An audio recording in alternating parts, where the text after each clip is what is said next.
Ayan po. Manalangin po tayo.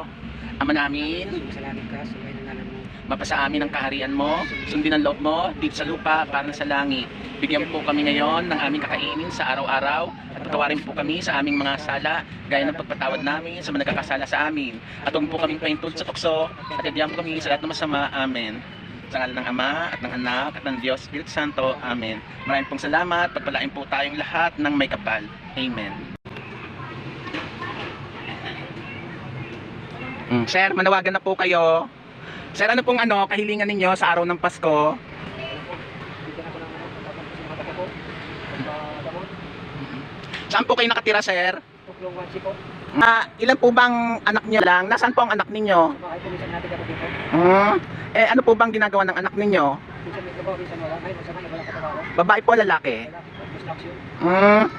Ilan taon na po siya? Wala pa po ba siyang asawa?